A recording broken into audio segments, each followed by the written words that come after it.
अस्सलाम वालेकुम। आज मैं आपको एक ऐसा सीक्रेट बताऊंगा जो मैं इन कमिंग फ्यूचर वीडियोस में दिखाऊंगा कि कैसे आपने फ्यूचर प्रेडिक्ट करना है स्टॉक मार्केट में, कि डायरेक्शन किधर जा रही है स्टॉक मार्केट की।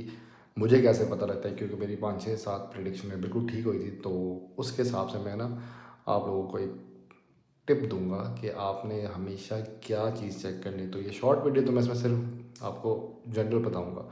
तो इन फ्यूचर मेरी एक लॉन्ग वीडियो होगी, उसमें मैं आपको खोल के बताऊंगा कि क्या चीज़ें आपने देखनी होती है जिससे आपको पता लगता है कि अच्छा अब ना इन्वेस्टर का मुंह इस तरफ जा रहा है, अब इन्वेस्टर का मुंह इस तरफ जा रहा है। अच्छा, नॉर्मली अभी जो रिसेंटली चल रहा था वो था ऑयल का मूव, ठीक है। ट्रंप की रिपोर्ट आई, ट्रंप के 3 4 ट्वीट्स आ गए पाकिस्तान के फेवर में, सारे लोग किधर चल पड़े, ऑयल की तरफ चल पड़े। अब अक्लमंद जो होता ना, उसने क्या करना था, जिसके पास ऑयल ऑलरेडी था उसने सेलिंग करनी थी, बाइंग नहीं करनी थी।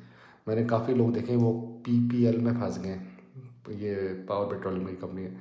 इसी तरह ओजीडीसी को आपने हाई प्राइस पे नहीं बाई करना था, आपने लो पे ही रखना था, लो पे बाई करके हाई पे सेल करना था।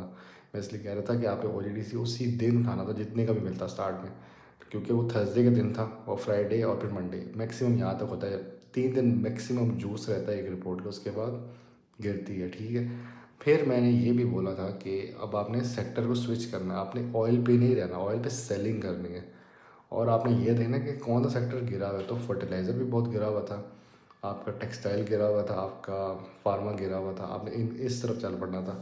तो इस तरह आपने एक तो ये चीज़ें करनी है। अब मैं वो जो बात जो शुरू में बोली कि मैं मुझे कैसे पता है, वो सबसे इम्पोर्टेंट जो होता है वो है फिप्पी लिप्पी की रिपोर्ट। उससे ना आपको पता चल जाता है कि किधर जा रहा है इन्वेस्टर का टारगेट।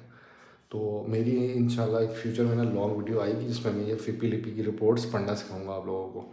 आपने क्या देखना होता है उसमें, म्यूचुअल्स की अंडरस्टैंडिंग देखनी होती है। और एक और मैं बात अभी बता देता हूँ जो लॉन्ग में भी आएगी, वो ये है कि हमेशा याद रखना कि महीने के स्टार्ट में ना म्यूचुअल्स बाइंग करते हैं और महीने के एंड में हमेशा सेलिंग करते हैं। तो आपको ये नजर आएगा कि महीने के जो एंड होता है ना, वो मार्केट गिर रही होती है, महीने का स्टार्ट में फिर मार्केट पीक पे जा रही होती है। तो ये चीज़ों को बड़ा ख्याल रखना होता है। और रोल ओवर वीक भी बहुत इंपॉर्टेंट होता है। तो आपने मार्केट के अंदर ऐसे रहना होता है जो कबूतर की तरह, जो साइड से देखते रहता है कि क्या चल रहा है। तो आपने भी साइड से रह के देखना होता है कि मार्केट किस डायरेक्शन में जा रही है। फिर पीलीपी रिपोर्ट म्यूचुअल्स की क्या बाइंग सेलिंग हो रही है, और आपने ओनर्स की भी देखनी होती है। तो मैं आपको किसी वीडियो में दिखाऊंगा कि किस ओनर ने अपना बैंक रीबाई किया, वो सारा कुछ आपको नज़र आएगा। तो ट्यून इन रहे। मैं बस दुनिया में पूरी तरह आ जाऊँ, फिर मैं ना लॉन्ग वीडियोस बनाऊंगा, ठीक है। मुझे कम से कम 5 दिन और चाहिए। तो मेरी एक आ रही है म्यूचुअल्स की वीडियो आएगी, उसके बाद फिर मैं ये वाली ट्रिक भी सिखाऊंगा कि कैसे रिपोर्टें रीड करनी है, फिर पीलीपी की रिपोर्ट से कैसे आपने जज करना है कि मार्केट किस डायरेक्शन में जा रही है। तो मिलते हैं अपकमिंग वीडियोज़ में। खुश रहें, आबाद रहें आप लोग।